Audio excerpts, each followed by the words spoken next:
In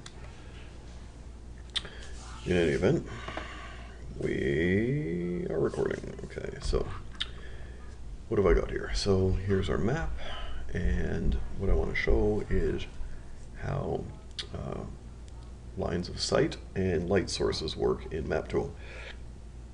So I downloaded this from D&D Online, and what I've done is I have created visual blocking line. So blue is the visual blocking layer, and you can see, if we zoom in here, I've got visual blocking all the way around, and then I've got lines inside all of the walls. So what that does is we've got some detritus here, I think, from old tests, but what it does is it blocks the player's view. And actually, you can see what I've got here is a problem, because this was from when the door was open, so I'm going to change that. Hold down Shift, delete that line, and then add a new line back. So what we've got here, different width, oh well, doesn't matter. Even 1 pixel is enough. What we've got here is a block, and it's on the door. Now you can't actually attach visual blocking to objects like doors yet. That would be awesome, because then we'd be able to do things like twist doors and then just open them the amount we want. You can see here I was playing around with whoops, that's the opposite of what I wanted. I was just playing around with how users might or players might open a door a small amount. In any event, I've got a couple of trolls here already set, and we're going to show those in a second. Now, right mouse always scrolls around. Wheel, of course, changes your zoom. And for this particular map, here, let's show the grid. For this particular map, my grid was close but not exact. So I'm often doing things like playing with the grid just to make sure it's correct. So if I do Control-Shift-A, I can move it around, make sure it's accurate. Notice that my characters are moving around as I do that, so we've got to be a little bit careful because everybody moves around. So close enough for now. It's certainly not perfect, but in the perfect world, I would have gone in, edited the map, done a calculation of how many pixels it needed to be for those grids, rescaled the map, and then put it in. But I'm not doing that right now. It's just not going to happen. So there you go. Close that. Now I've got my 4 layers: token, hidden, object, and background. Doors and food and chests and stuff are on the object layer, and then token layer is all these guys, including the monsters. So let's take our Silverleaf, probably the most generic elf name on the planet. Throw him on there. So we've got Silverleaf. You can see, okay, I can't really show with the mouse, but you can see that I've got this white line that shows his visible area. Now, Silverleaf has he has a light source attached to him. There it is, lamp. So he can see 15 feet with good light and 30 feet with dim light. But I've also done things like, if I go to the object layer, I've done things like create these torches. So I've got these torches from Torstand's markers set, and each torch is set as a light source. Interestingly enough, to make it work, you actually have to set the object as having visibility, or here, I'll show you. You have to have sight. So apparently torches have to have sight before they work, so you can do that. And visible to players is probably important too.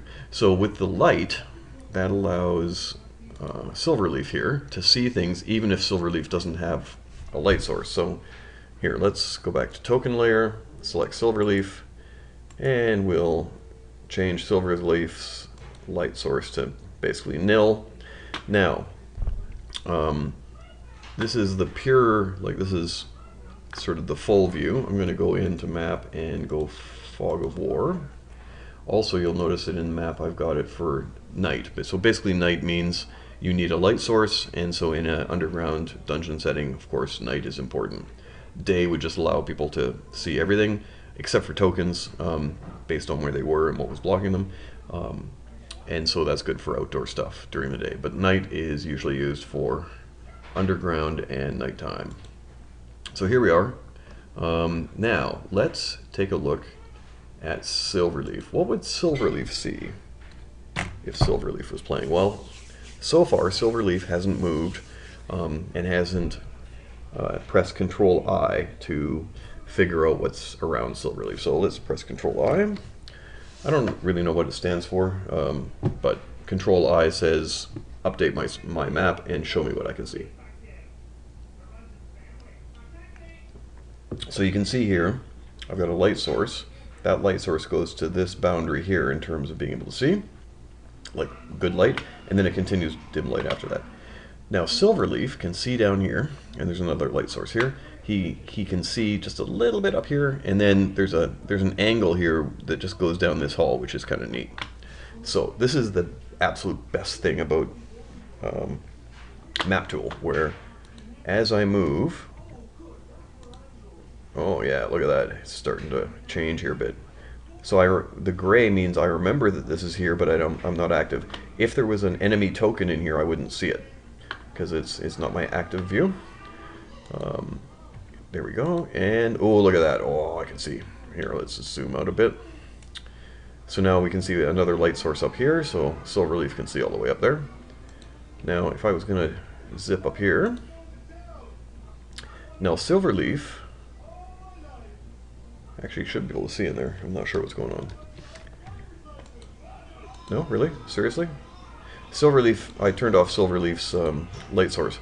So we've got light here coming up, and then this is the angle for the light. So apparently it goes from like light to complete darkness instantly. So, you know, well, it is what it is. But let's set Silverleaf back to having a light source. And Control I, there we go. So now Silverleaf can see. Now the game itself doesn't, like visual blocking doesn't mean physical blocking. So I can take Silverleaf and I could go over here. So now Silverleaf is in this room. So you need some cooperation from your players, obviously. Also, you have to be careful about things like this, where, well, actually I'll show it later. Where you're moving, you can see how Silverleaf is going to move down here, and the automatic path is taking him through this dark area. Well, I can still do that, and all of a sudden Silverleaf will see this room. Now, if there's a token in there, Silverleaf won't see it because it's not active in active view, but now Silverleaf knows the dimensions of this room, even though he hasn't actually been in there. So you got to be a little bit careful about that. So far, I have not yet found a way of saying, you know, only follow my path, don't make the automatic path. I wouldn't be surprised if that didn't exist somewhere. Now, good old Torstan, I used his doors here on top of the map to put those in here. Remember, oh, Silverleaf can remember these little slivers of views, which is cool. So let's take Silverleaf, we'll zip down here. I'm just going to quickly go out of player view. So you can see all the bright areas, right, are the players, what the players, so player has not seen, player has seen and remembers, player is currently seeing. So that's the three sort of stages there. Now the player has not seen these guys.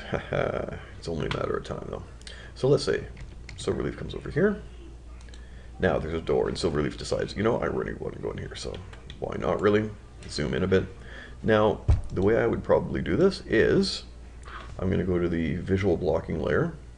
I'm going to do two things. So first I'm actually going to take my object and I'm going to rotate it, set facing. There we go. So now the door is open, and I'm going to go my visual blocking layer. Yep, BBL. And I'm going to remove this part. Actually, before I do that, before I remove it, I'm going to add one here. Bing! There we go. So now this is emulating the door, and click that, and we're going to get rid of the doorway. There. Now you see these lines here that shows that Silverleaf can see inside the room now. So let's go back into player view and Control I. Oh, I'm still in visual blocking mode, so I gotta go here. There we go. There we go. Bing. Moving works because I have automatic update on move, but I could have pressed Control I as well. I could technically, change Silverleaf's direction, but it doesn't really affect anything. So now Silverleaf is going to go into this room. So here he goes. Oh, now you can see over here. You can see. Oh yeah, he's looking around. Now, technically he has infravision, but it is what it is. You can see there's a shadow here cast by the door now. So now if there was a token here, Silverleaf wouldn't see it, or over here, only if it was in this sliver here. So Silverleaf, maybe you find some delicious food, whatever. Now, we've got this door here. Same thing as before now. Viewers, of course, know what's over here. We've got Troll, and somewhere down here we have Troll 2. Troll. And Troll 1. Really? Seriously? Fine. You're gonna make me do this? Ah! I accidentally clicked on Troll. Escape, escape, escape. There we go. Let's see what we got. No, seriously? I can't select it? Okay, fine.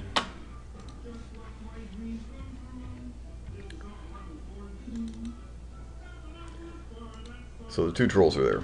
Now I'm going to zoom in. I've got my door, same sort of thing. I'm going to go out of player view. And, I think this troll has been moving around. I think he's not really right here. He's going to be up here. And he's going to be facing this way. The facing thing, let's face it, doesn't matter completely. The other troll, he's going to be, you know what? Haha, the other troll is going to be down here. Let's get him down here. There we go.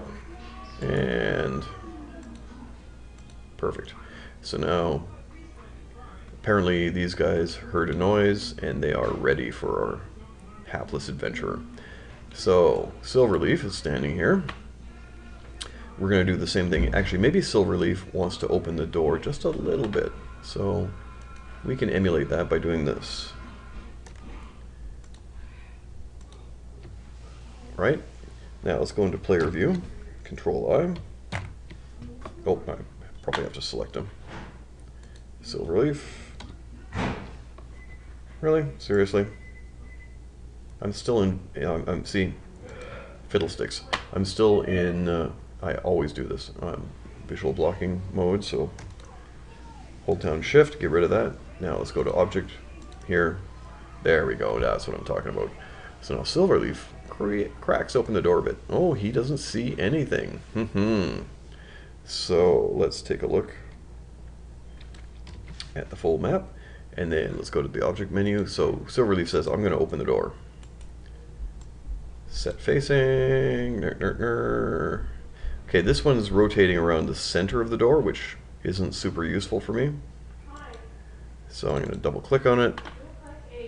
And you can see that the reason it's doing that is that it's set there in the center. So I'm going to do this. Perfect. That's what I'm looking for. And now, visual blocking layer. Let's get rid of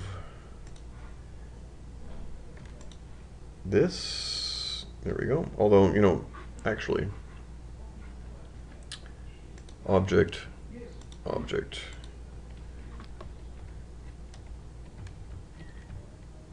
There we go. That's what I'm looking for. So now, when we go back to token, Silverleaf, Control I, check it out. Ooh, what's that? So now Silverleaf can see into the room. Oh, I think he's seeing through this door because I forgot to close it. So here we go. There we go. Now he can't see through the door. So a little bit of a mistake there, but not anything too horrible. Go back to object. And so he walks in. Uh-oh, there we go. Now, I didn't put visual blocking on the door. So you can see that right now, as it is right now, he's able to see this guy. Normally, visual blocking, normally, that's what it would be like. right? And so if we do player, so here's player view. Because he was able to see it earlier, it's grayed out, but he doesn't see the token because he doesn't have current view. Now, he can see everything here, so, you know, let's face it, some sort of combat will ensue. Fight, fight, fight, fight, fight, fight. Let's just say that light source state. So let's just say he gets rid of the troll, figures out that he needs to cut off the head so that it doesn't regenerate, and he is fine. Now let's, there we go. So now he's all excited. Now this troll apparently was super fun that his friend Arg, he thought it was hilarious that his friend Arg was being killed by the elf, so he didn't actually help, but he's still waiting to ambush him. Now you can see my grid's off a little bit, so Control Shift A, just move that around a bit, just get that a little bit closer, and then yeah, there we go. Now, so let's go back to, yep, there we go. Uh-oh, look at that. Uh-oh, it's bad. And then it's initiative, and there's a whole bunch of stuff about combat, and I'm not going to get into that right now. This is all about, you know, about line of sight. So they fight, fight, fight, fight, fight, fight, and we can do things. You can see here we've got his health bar. I can adjust that, but I'm just going to make him dead. He's just dead, dead, dead. Okay, so meanwhile, Silverleaf decides that he's going to take the crossbow and object menu, and so he takes the crossbow, and let's say that it's now gone, so take it off, no longer visible to players. Somebody has to write it down, I guess, but you know, it is what it is. So now we've got Silverleaf here, and he's coming to the next door. Now let's get out of player view. Let's say that for some reason, unknown to anyone who has any idea of D&D, there is a dragon in there. Tokens, there we go. And the only reason there's a dragon is because we happen to have one handy. I could put a wolf in there, but you know, I don't know. It's Dungeons and Dragons, not Dungeons and Wolves. So there we go, dragon. Dragon is definitely not an NPC or a PC, so it's an NPC, and it's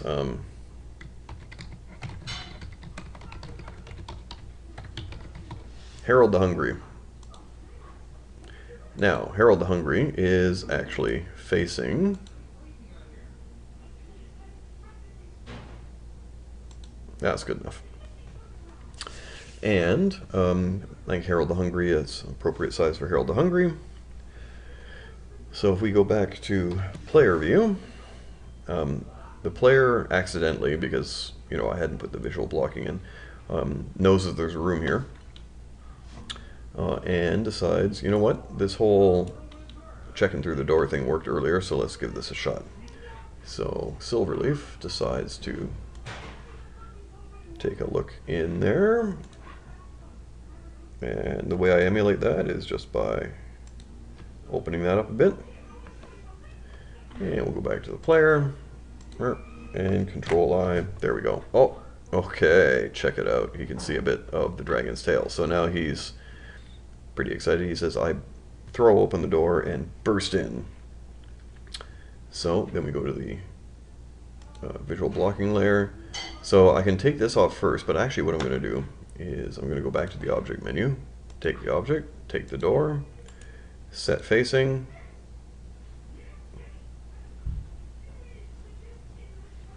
and it does a lot of flipping around, but and remember, come on, yeah, seriously, no, don't like that. Why don't you like that? I'm not sure why it doesn't like me. There we go. Object, because I was on token layer, that's why.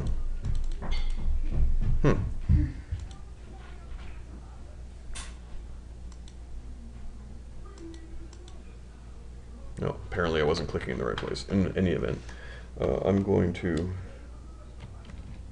just push this down here. Good enough. And I'm going to put a visual blocking layer on it so that we emulate the door. And then I'm going to get rid of this. And I'm very new to this, so hopefully I get better in the future. And you can see we've done that. So now I go back to token layer. Okay, so he's opened the door and there's the dragon. So,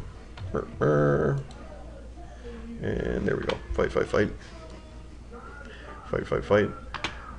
And apparently Silverleaf is incredibly powerful. The state will be dead. There we go. Now, so you can see what we've got here. We've got, and there's no, you know, it's not like Silverleaf can't go through the other tokens. You certainly can. So we put Silverleaf over here, and then we see there's another door. So we're going to do the same thing. I'm going to zip out of player view. So now I'm in Game Master view, and I'm going to take a look. So here's my visual blocking layer, and Silverleaf is pumped with his recent victory over the dragon. So we're going to go to object. He's decided he's going to just simply fling open the door. Yeah, come on, set facing. You can see that Torstan's things, he actually has like doorknobs and like hinges. So I just, come on, give me something good here. There we go. And then I'm going to shift, move around. So I've moved that, and now I'm going to go to the visual blocking layer, and I'm going to create a visual block from here up to here. And I'm going to delete this visual block. There we go. And now he can see. So let's go to player view. And let's select our player. Get out of visual blocking layer. Oops, not the dragon. Come on. Come on. Come on. There we go. Perfect. So Silverleaf can now see into the hallway. So I'm going to zoom out a bit so you can see here how he's looking into the hallway. Now we're just going to spend a little bit of time walking around.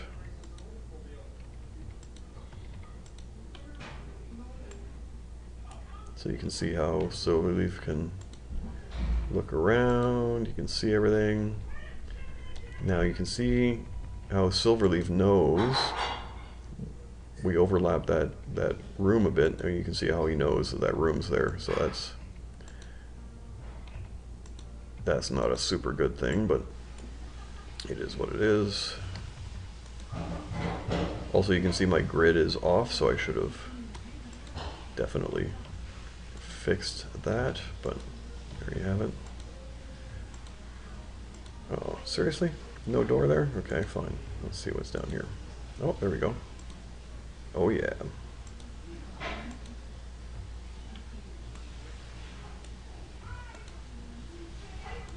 Looking around, so you can see Silverleaf has now gone through all of the hallways, and I only created a few doors here, but you could create more. And I mean, when you're creating the maps, you don't have to. I mean, I just took this map and it happened to have all the walls drawn, but you could have gaps in here and then put objects on top of the map that represented the doors and things like that. So that shows you a little bit about how you can use GM view and player view to make sure that you see what's going on and that your players get this view of the environment, the dungeon, that is much more interactive and much more accurate than, say, drawing things on a whiteboard or you know, I'm a traditionalist, but even drawing things on grid paper and mapping themselves, this is very visceral. So I'm actually just learning this, so I'm pretty excited to try it with my players. And that's MapTool with the visual layer and character light and visibility. So that's it for now.